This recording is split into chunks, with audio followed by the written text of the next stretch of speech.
Well, it's a fine sunny Saturday morning. It's about 10:30 and over at the shed the batteries are already at better than 90% charged after being down so low overnight that the genset had to run. There were a series of dull days there, and as a consequence we're trying to tweak the rules in the systems at the house and the shed to maximise harvesting of solar power.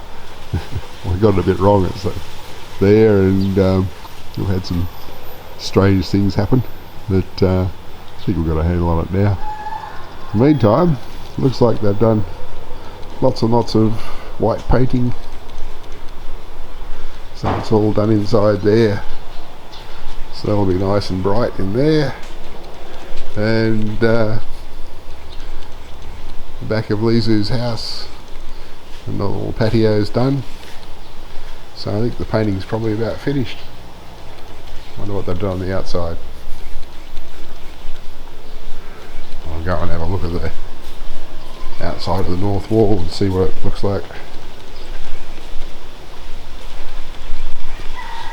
Not painted on the outside. That's okay. It's not even smooth on that render. So it's all good. And we have problems with AC units again. This one on the main bedroom, that had actually iced over. So during the night you hear a clunk rattle and have bits of ice dropped on the bed, and apparently it was icing over outside as well. So I was sure I wasn't maintaining the correct temperature. I thought, okay, maybe it's because of the ice. So we turned it off all day yesterday, and then about 7 o'clock turned it back on, and by 8:30 it was 27 degrees in there. So that ain't working again. So I'm determined that we'll never buy another Sharp, and we may have to look at using different AC technicians, because they don't seem to be able to fix these things so that they're good for more than a few weeks.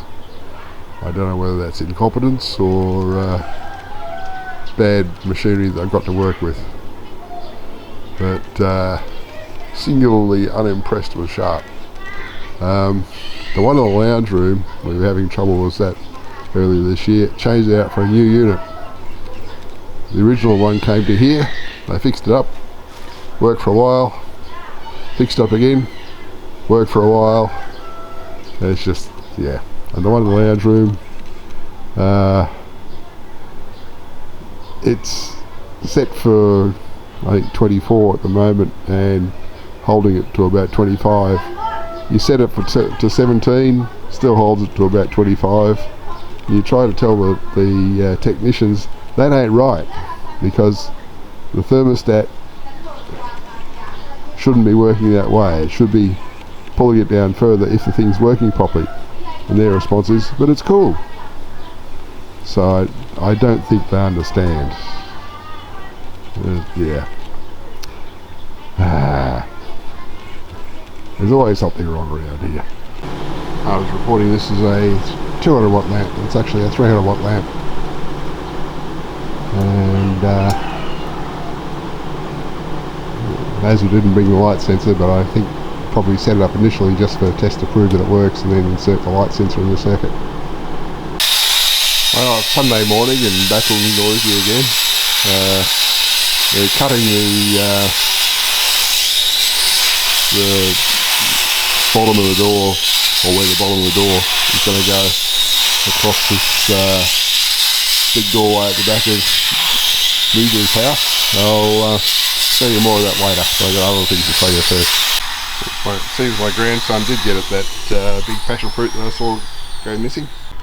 Fortunately there are lots more that are well outside of his reach, but Jabita did point out that this looks a little bit unhealthy, and I think that might account for why it's dropping some occasionally, and others look a bit distorted.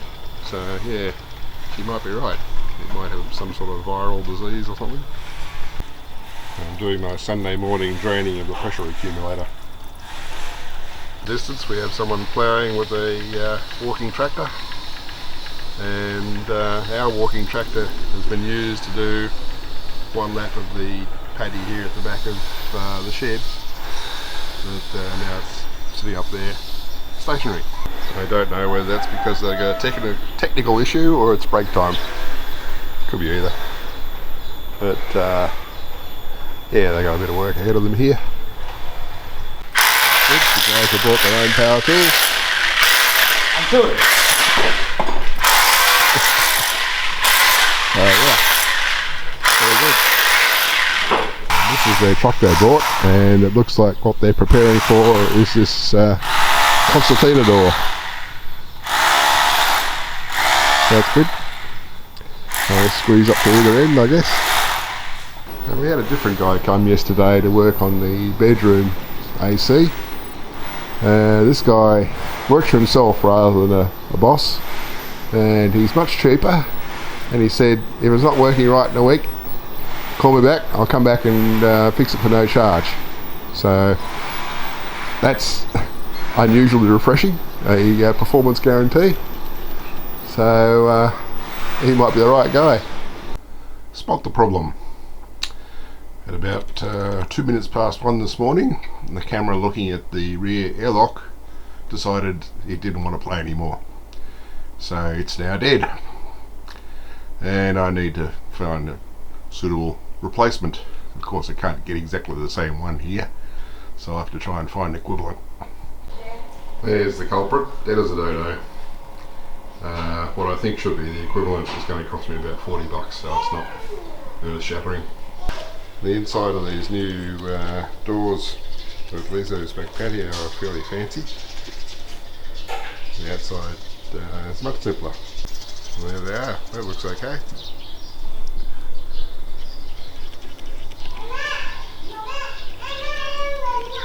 Granddaughter speaking up. And one of Azra's birds. You had one like this before that was very talkative. This one, not so much yet.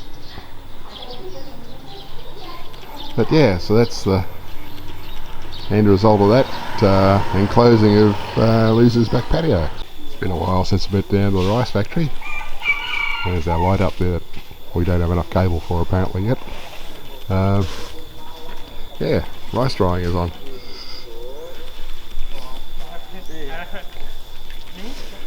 So at least they have shelter over here now, so they can get out of the sun when they're trying to dry the rice. I was wondering what all this bamboo strip fencing was for. Well, there's some of it in use along the wall of the carport for the rice factory, and there's a rack up there to put his ladder on too. Wonder what else has changed inside. But anyway, it's getting hot out here. I'm going to go. Well, turns out to be a cable problem rather than a camera problem. I swapped the camera from here to the front airlock where it works perfectly. Swapping previously, I had swapped connections on the back of the DVR, so I know that the port that this is on the DVR is correct, so it has to be the cable.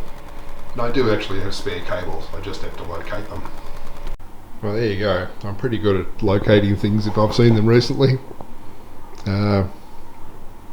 This was in a box over in the shed that I knew to go to as my first point of call.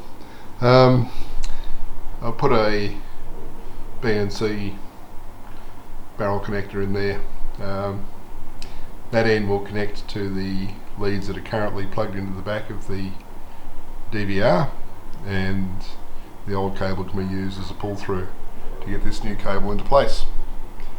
And it will be plenty long enough before leaving Australia that some of the cables were not going to be long enough. So I actually bought a set of longer cables, which can actually be daisy chained, obviously, using barrel connectors like that. And since that was reused, this is one of the cables left over.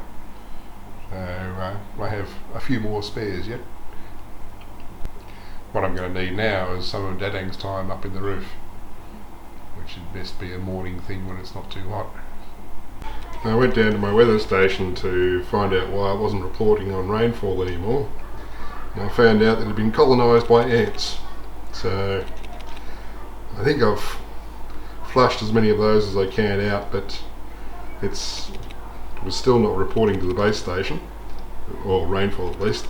I put new batteries in it. It's definitely talking to the base station, and Wonderground here says it's offline, which is particularly annoying because when I go across to my profile, my devices, it thinks about it for a bit and comes back and says loading, manage devices. There it is, Bakung, Pandaglang Sudamukti, yeah, online. Come on. Station summary, offline. So it can't tell a consistent story. But anyway, the base station over in the shed, it wasn't reporting the rainfall either, despite me pouring water through the rain gauge part of it.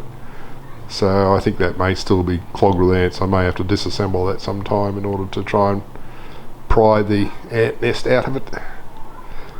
Not delighted with that. So this morning there was some measuring up down at the shed to measure where all the metal work was going to go for the cage, for the scooter cage, and here we are at the rice factory. This is a good fabrication area apparently, and I don't know whether it's matic landfill or what, but using a little genset vacuum gun which I was given for running the angle grinder and cut-off saw and welder. So this will go on for a while. But there's my welder just in case. But if you needed more power, we could bring down the other bigger genset nowadays, because we don't need that for the electric system anymore. Now we have the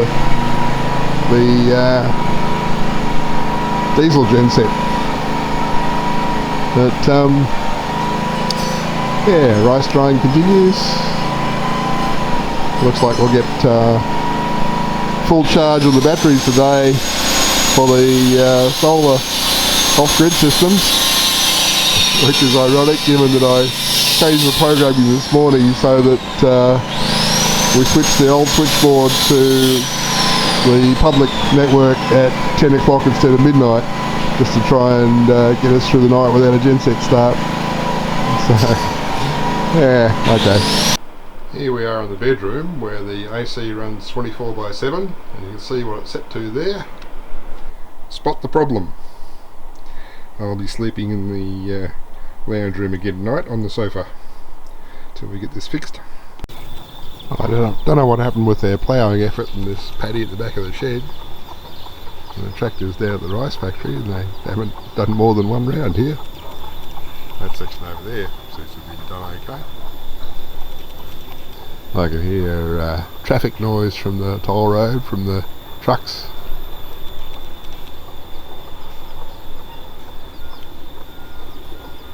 I could hear pile driving, I think.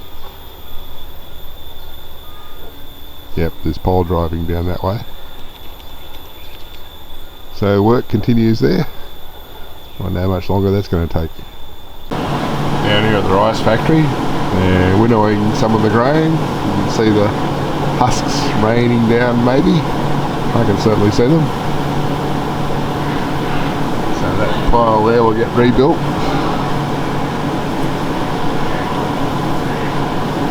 But the ducks and geese, I still think they've got a hard life in here. I don't really think they get fed and watered enough. But out of my control. Some of the bamboo strips around here get used for making framing for plants. So whatever he's planted in that plastic covered area there, it's obviously some sort of climbing vegetable. That's not ours. That's not Dadang's or Lise's or Jabita's. It belongs to another family here, I think. I would have liked to have gained ownership of that bit of land at one stage, but oh well, not available. We've probably got enough to go on with. Oh look, we've got a fence around our pond here.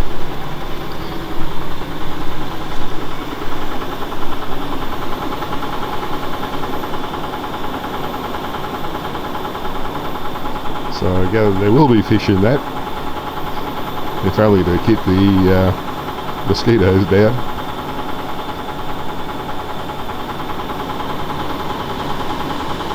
Obviously from the light up the end there, we've got electricity on again here. It was off for much of the day yesterday, which is why the genset was running down here. So it was off until after dark, then it came back on, then it went off again, then it came back on. So I'm so glad I've established independence from that. Because if ever we do the aquaponics system, we can't afford to have power outages for that. The result will be dead fish. So Jabita's off to give the poor ducks and geese some water. She said, oh, I'll give them water needed. No. They should have water available always. And food available always. Oh, they can eat those rice husks. No. There's no nutrition in that. I told her they'll be skinny forever. If they survive. I don't know. What do I know? I left the farm in Kalki in 1976. So I'm a long time from my farming background. I don't know whether Jabita's told Dadang I need some of his time to install that cable up in the roof. It's one of those things where historically back in Australia I would have done it myself, but here I'm not allowed to go up on the roof. Jabita worries too much. One thing I did in my main computer yesterday was replace the graphics card, because I've been having some problems that I thought may be rectified by that, and that would be the cheapest solution. It does appear to have rectified one problem, but others I've seen evidence have not been resolved, so what are you going to do? Struggle on. Anyway, it's Friday morning at about 10:30? 10:14 it says over there. It's time for me to do a weekly upload to let you know what I've been up to, if anything.